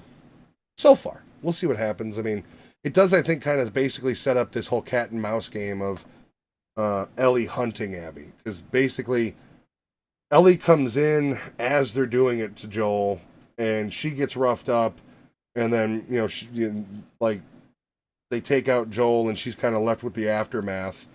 And where I'm at is she's leaving the settlement they have to essentially go hunt these people that killed Joel. So it does push it in a cool concept. I just don't like how we got there. I'm surprised you didn't play that when it came out, but I guess you didn't have a I had PS5. It was kind of in that weird. Yeah, I had a PS4 Pro, but I was already in the, like, if I'm playing my PlayStation, it's going to be a goddamn PS5 when I get one. Yeah. And I tell you right now, when I got my PS5 Christmas Eve, Last of Us Part 2 was on sale for $10, and it was the first item I bought. Shit. And because I'm a huge fan of the original. I've played that thing like 5 times. And I love it. That's why I'm streaming it, and I like the show. Like, I'm a big Last of Us fan. It's just I had read every spoiler of what happened. I was bummed out by it, and now that I got there, I'm still bummed out. But I'm not going to dog the product. It's a pretty well made game.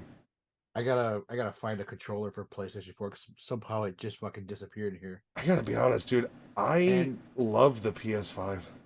I'm still paying for fucking that PlayStation fucking Plus. Why did you cancel it? I gotta get online there and fucking do it. Yeah. I paid for it. Controller. I actually have the premium plan. I have a lot of games installed. There's some games on the PlayStation 5 that they run at 60 frames that I didn't realize. That's like Infamous Second Son, Killzone Shadowfall.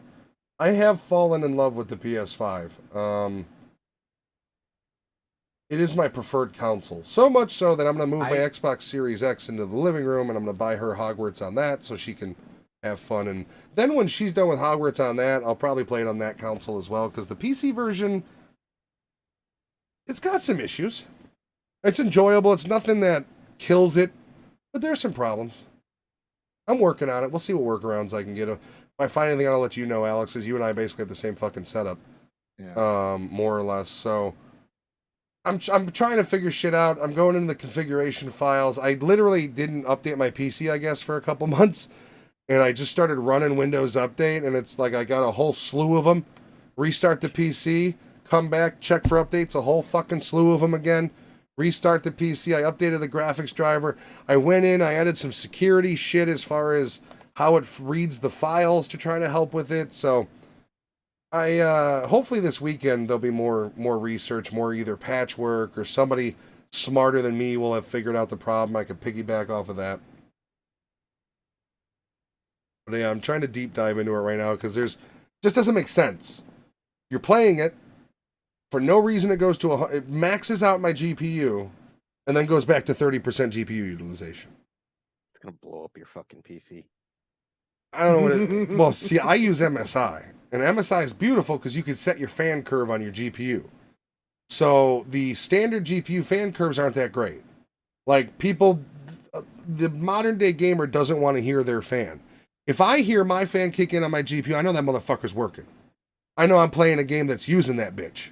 Because I have it set up aggressively to where as soon as it gets to a certain temp, that voltage and percentage of fan speed power kicks up. And you'll hear it, but your video card's a hell of a lot fucking cooler. Depending on what game it is, if I launch fucking Grounded or if I launch Warzone or Modern Warfare, I can hear my fucking fan kick in, and then I start feeling the air. Oh yeah, dude, I have the back of my PC facing me. And in the winter, when all the windows are closed and the fucking heat is on, because I have a heating vent, I have 2 of them. One above me that's always closed because it's right above where I sleep. And then one over here by the TV. And fuck, dude, I will sit here and feel that vent pumping hot air. And then I'll be playing something that's using my video card. And then that hot air is just drenched. Oh, dude, you remember Ace Ventura 2? I'm fucking stripping off layers of clothing. I'm fucking, oh God, trying to just play a fucking PC game some nights. It's 2 a.m, just drenched with sweat. The only thing that saves me is they're like over here. But when that fucking thing is kicking, this warms up. And like there are some, like I will literally, I'll take a fan and put it on a fucking stand over there so it's blowing directly at me because it gets hot. I do turn into Ace Ventura in the rhino's asshole, though. Just That's why I stopped turning the heater on, because I have the heater facing away from me, but it does an exhaust fan towards me, and it fucking dries me out. So I just started wearing fucking layers. I opened the bedroom windows the one night, and this was when it was a little warmer. I opened the bedroom window because I was warm in here, and then the next day it went down to like 0 degrees, and Did like you forget to close them? You forgot to close the well, it window? was only open just a crack, and the entire bedroom That'll do it. was just like. Like I take my covers off and I'm like hypothermia immediately. Like, and then the one night it was open just a small slither because I was warm, and then I fall asleep and I'm in my couch and I wake up at like 3 a.m. and I take my blanket off and I'm like, oh god, because it's just fucking death cold in there for no reason. Like just a little bit warmer than where you can start seeing your fucking breath. I had an ex-girlfriend that lived in Harvard, Illinois. Oh god. The last stop on the metro. Yeah, Lewis knows it well, unfortunately. And she had a wood stove furnace. We went to. A bunch of horses. We went to. She did. We unfortunately in some other farm fuckery, and we didn't start the. We didn't put more on the fire the night before, and woke up at like 6 a.m, and it's like 52 degrees in the house. And like we're over there, I'm trying to start a fire as my hands are shaking and they're cold, and I'm like, motherfucker, dude. Wow. Like 52 degrees. Whatever. Maybe it was cold in that. It was winter, and the fire hadn't been on for a few hours. No, it had been. I could see my breath. So whatever temperature that is. Those houses get drafty too. Yeah. Well, yeah. She didn't really have. It was like an old. It was like a farmhouse, and whatever temperature it was, I remember being able to see my breath, and I'm like over there, like, and she's just like, no, you got to do it a certain way. I was like, fuck that. And I'm just stuffing paper in there with the wood. We got it started, but yeah, dude, waking up that morning was like, holy shit, I'm gonna die. When I used to go camping for like the fear and freezing, it's wintertime, so sometimes the temperature's like at 30, maybe a little lower. I have a 20-degree sleeping bag, so if it gets under 20 degrees, then I'm gonna freeze. But if it's before that, I'm fucking. I thought fine. sleeping bags were supposed to be rated for like negative something. Well, no, it depends on what you're buying. I've never had a sleeping bag. No. No. Do you I've like got a being good one. trapped very tightly? Because that's Not really. No, I'm able to fucking sleep the way I sleep with my one leg up and fucking on my Well, stomach. see, I don't sleep well at all camping. I just doesn't matter if I'm on an air mattress or a cot. The best sleep I ever got while we were camping was when the temperature got so low. I woke up Jenna. I go, get in the fucking car. It's too cold. And we slept in the car that night. Best sleep I got.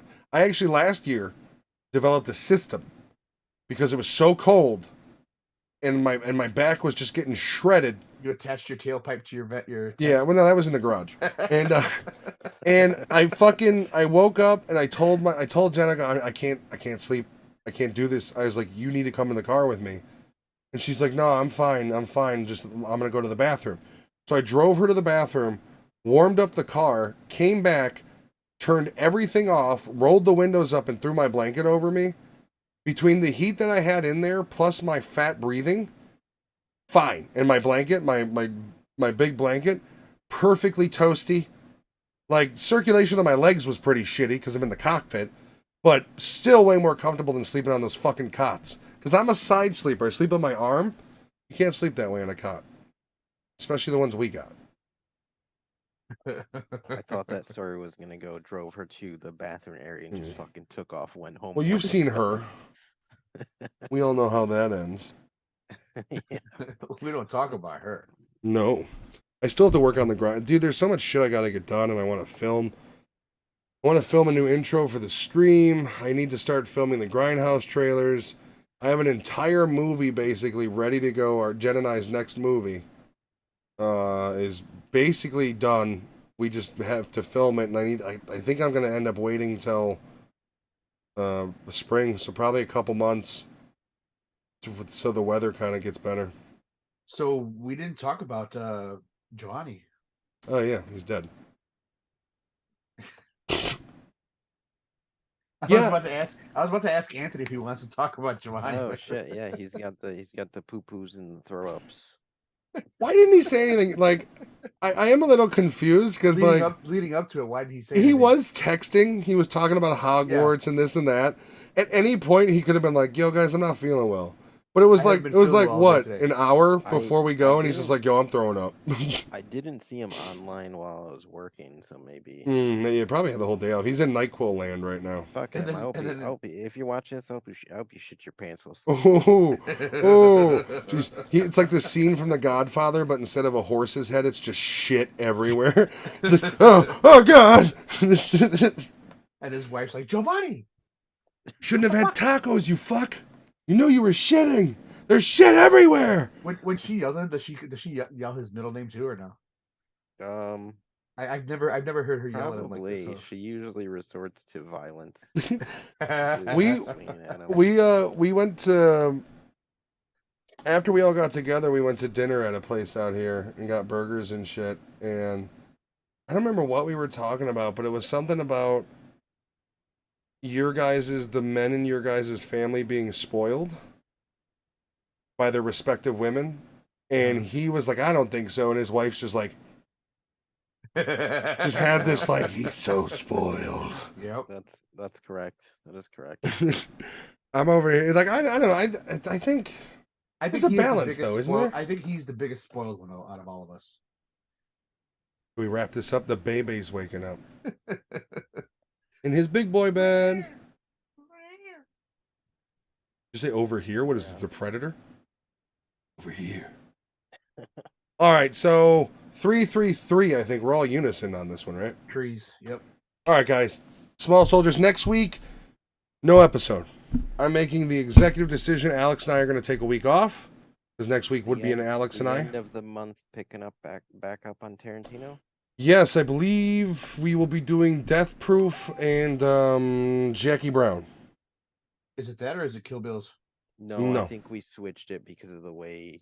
Yeah, because we want to do Kill Bills in one episode. So Death Proof, I think, is technically after Kill Bill. Jackie Brown is before. But so we watched Jackie Brown, but Death Proof is a fucking awesome movie. I feel like I don't know if I've ever actually seen all of Jackie Brown. It's definitely right now my least favorite. But I have to. We're gonna revisit it, and we'll be doing that one. Has such good dialogue in it too, as well as the. Oh yeah, Death Proof is the embodiment in Tarantino. I mean, it starts off with basically the Reservoir Dogs cafe scene, but it's the girls. Yeah. Mr. Bochy, thank you for hanging out. Thank you for hanging out, buddy. So next week Especially we will. after your stream, yeah. Yeah, no shit. It takes energy to do that shit, man. You like if you do a long stream, you're fucking drained. It's just the idea of projecting and talking to people and like it's not you're not in the fucking diamond mines, but it's a hell of a lot more energy than just sitting at home and playing games in the dark. I'll tell you that much. And then touching yourself. You know, Mr. Bochy actually has a redeem where if you redeem it, he has to do a handstand. So if you ever are watching it and you have enough points to do it, make him do a fucking handstand. As a fellow streamer, I'm not gonna fucking do that to him. It would have been funny if I knew that he was like paralyzed and the handstand was very hard to do. Poor Mr. Bochy goes to do a handstand that Alex forces him to do, and he gets a fucking compound out of his elbow. On his birthday stream, I didn't think about it, but he was having a couple beers, and I redeemed the handstand, and here he is trying to do a fucking handstand for fucking what was it? I think 60 seconds. Yeah, I would recommend getting rid of that redemption, or only making it for lots of bits. He also has one where he dances, and he's a pretty good break dancer, like b-boy style dancing. Yeah, I'm not, so that won't be. You're not going to be seeing fat white dude breakdancing on the channel anytime soon. And he does it all in the small fucking confines of his fucking little room. Man. See, that's the thing is, even if I tried it, like it would literally be a video good. of me breaking shit as I hit the deck. Like I wouldn't be breakdancing; I'd be breaking the things in my bedroom. All right, everybody, we're gonna take next week off, but I will be check out Nerdattude, twitch.tv/Nerdattude. That's where I do my game streams. Check out the other content on the YouTube channel. I will be fucking getting a new drum video up there soon. Between my dog dying and COVID and fucking what else, we'll find out. I haven't had time to do one, so next will be a new drum video out there. I'm going to be dropping the 10th Kingdom recording we did a while back as well soon, just so I can get it out there. And, yeah, so check out the other content. Twitch, Monday through Friday. And other than that, you guys have a wonderful night. Thank you for hanging out. Next week we'll be off. Week after that, we'll be doing Death Proof and Jackie Brown. So you guys have a great night. Bye-bye.